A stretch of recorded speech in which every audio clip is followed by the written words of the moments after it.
চট্টগ্রামের আনোয়ারায় দীর্ঘদিন ধরে স্থবির হয়ে থাকা চায়না ইকোনমিক অ্যান্ড ইন্ডাস্ট্রিয়াল জোনে গ্রাউন্ড ব্রেকিং সেরিমনি অনুষ্ঠানের মাধ্যমে প্রকল্পের আনুষ্ঠানিক যাত্রা শুরু হচ্ছে। বিস্তারিত জানাতে সেখান থেকে যুক্ত হচ্ছেন রিপোর্টার পার্থ প্রতিম বিশ্বাস। সরাসরি যাচ্ছি তার কাছে। পার্থ,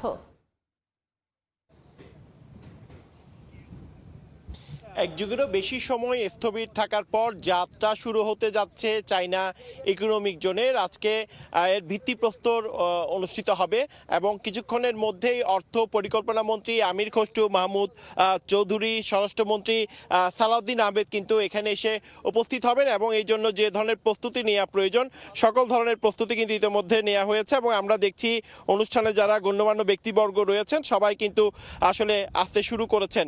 আসলে অর্থনৈতিক অঞ্চলটির মূল অবকাঠামো যে নির্মাণ এবং সোমবার প্রকল্পটির ভিত্তিপ্রস্তর স্থাপনের মাধ্যমে দেশের যে অন্যতম বৃহৎ বিদেশি বিনিয়োগ ভিত্তিক শিল্পাঞ্চল বাস্তবায়নের যে নতুন অধ্যায়ের কিন্তু সূচনা হবে এবং টানেল থেকে মাত্র ৪ কিলোমিটার দূরে অবস্থিত প্রকল্পটির অবকাঠামো উন্নয়নে ব্যয় ধরা হয়েছে ৪,১৮৯ কোটি ৪৬ লাখ টাকা। এর মধ্যে সরকারি অর্থায়ন ১,৭২২ কোটি টাকা এবং চীনের প্রেফারেন্সিয়াল বায়ার্স ক্রেডিট ঋণ থেকে আসবে ২,৪৬৭ কোটি টাকা। আসলে প্রকল্পের আওতায় নির্মাণ করা হবে জেটি লিং রোড, ৪ লেন সড়ক, সেতু, কেন্দ্রীয় বর্জ্য শোধনাগার, বহুমুখী জেটি, গ্যাস ও বিদ্যুৎ সরবরাহ অবকাঠামো, পানি সংরক্ষণাগার এবং সীমানা প্রাচীর। আসলে প্রকল্পটি যদি বাস্তবায়িত হয় তাহলে অন্তত ১ লাখ মানুষের প্রত্যক্ষ কর্মসংস্থান সৃষ্টি হবে এবং পাশাপাশি প্রায় ৫০ কোটি মার্কিন ডলারের বৈদেশিক বিনিয়োগ আকৃষ্ট হবে এবং কেমিক্যাল, অটোমোবাইল, অ্যাসেম্বলি, গার্মেন্টস, ওষুধ সহ বিভিন্ন যে উৎপাদনমুখী বিষয় আছে সেগুলো কিন্তু এখানে আসলে আমরা দেখছি কাজ হবে। তো সেক্ষেত্রে